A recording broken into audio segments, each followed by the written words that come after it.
ready to launch. There's no doubt it's a game changer. This drone may be small in size, but to the trained team flying it, the magnitude of its value is unmatched. Life and death is exactly what we deal with, and the drones have proven, not just with our team, but across the entire world, they're being used and they've proven to change the outcome. First launched 2 years ago, the group started small with Woodlawn Fire and Blue Ash Police and kept growing to 20 to 25 people, all now part of UAS 500. UAS is unmanned aircraft systems, and 500 is just the team identifier. Inspired after seeing another firefighter flying a drone, they completed the proper certification to become pilots who voluntarily serve the tri-state.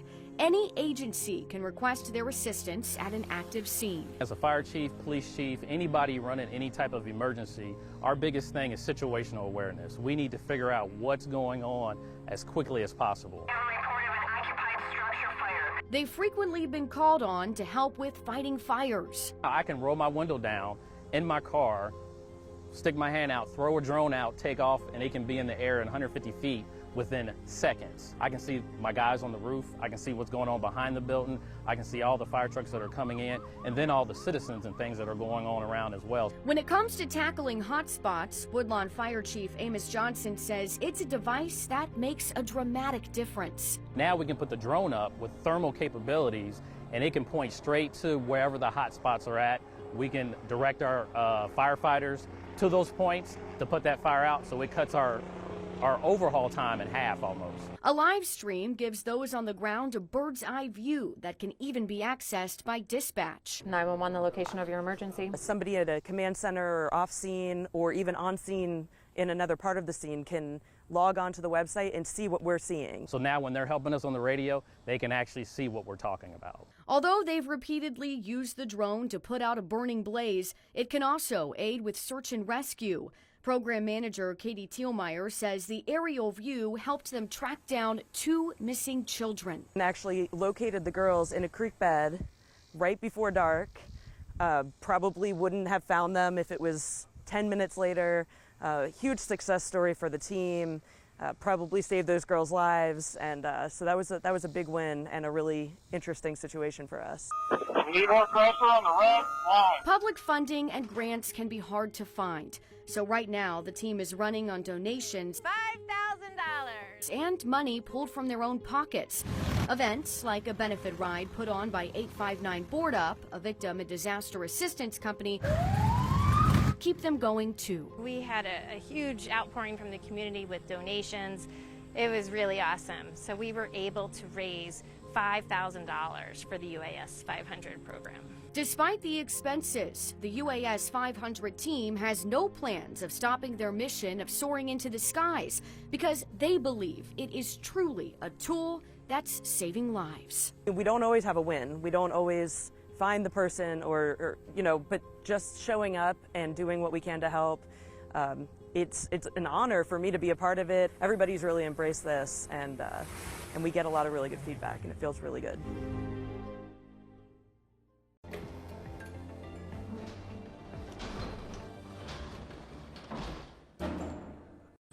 On a fall day in Fairfield, Creekside Park is a peaceful place, perhaps the perfect spot to grow new life in honor of a life that was taken. It's where Dave Markham comes to remember his daughter, Caitlin. She's not forgotten, and she won't be forgotten. Dave describes Caitlin as a light in a sometimes dark world, a young woman who radiated warmth and compassion, her spirit always shining. She was never afraid to spread kindness through something as simple as a smile. I think everybody knows by now that she was very bubbly.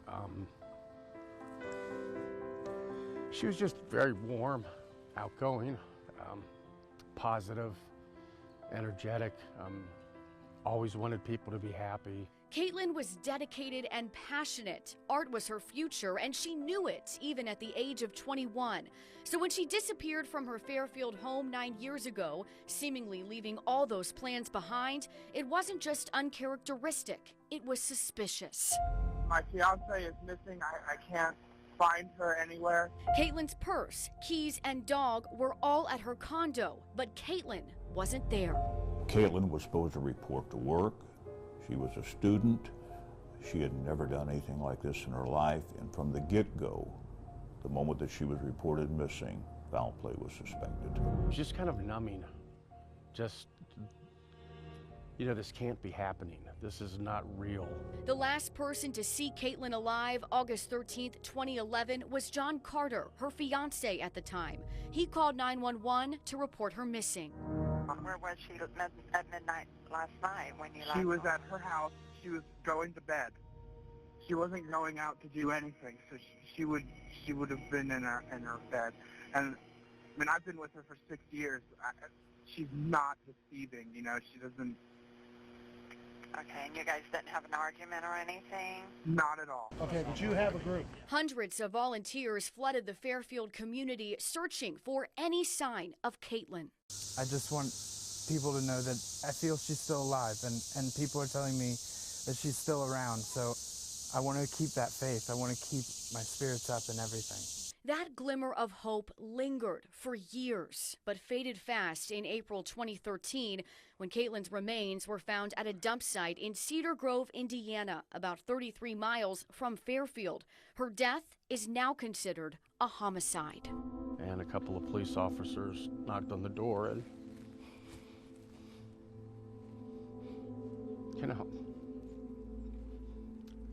I knew what they were there to tell me. Texas EquiSearch teams helped the Franklin County coroner collect what they could find of Caitlin.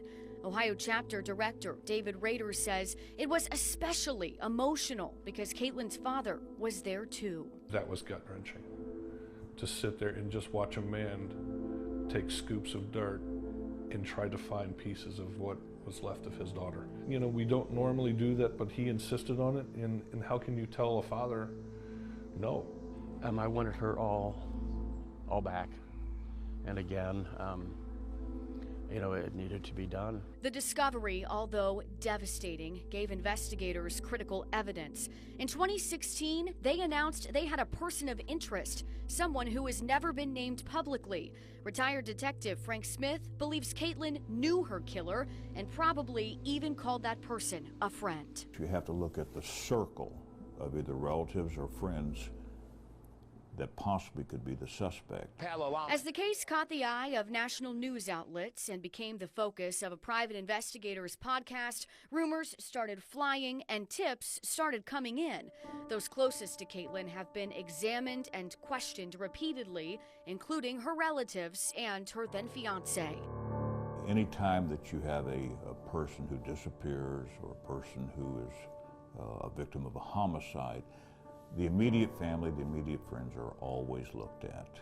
And Mr. John Carter was scrutinized very heavily during this case. Caitlin's cause of death is unclear. Smith says one thing is certain. Whoever dumped her body in Indiana knew the area quite well. Somebody had to have known that that was there.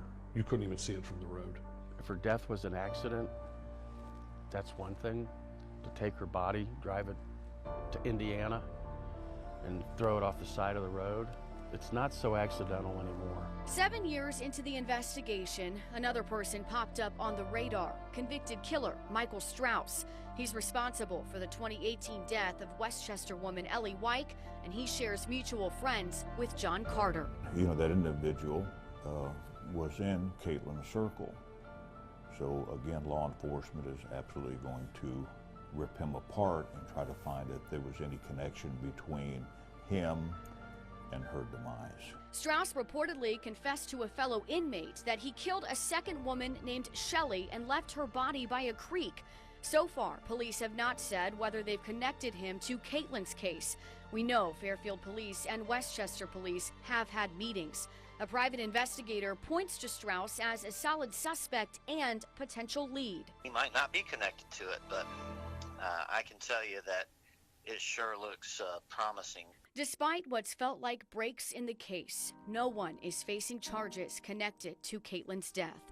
The not knowing haunts both Dave Markham and Caitlin's sister Allie. Yet the trauma hasn't stopped Dave from helping others in Caitlin's name. For years, he aided Texas EquiSearch in searches for the missing. Everybody else did it for me. Everybody else did it for Caitlin. So I can do it for somebody else. Dave has since taken a step back from that. The pain of it all became too much to bear.